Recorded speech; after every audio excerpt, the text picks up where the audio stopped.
വെണ്ണയിൽ നിന്നും നൂല വലിക്കുന്ന പോലെ എൻ്റെ ശരീരത്തിൽ നിന്നും റൂഹ എടുക്കുമോ നാഥമില്ലേ. സക്കറാത്തിൻ വേദനയിൽ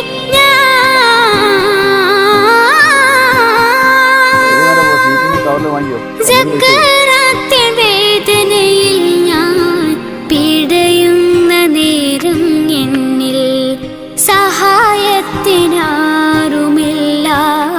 സലാമത്ത് നൽകൂ നാഥ.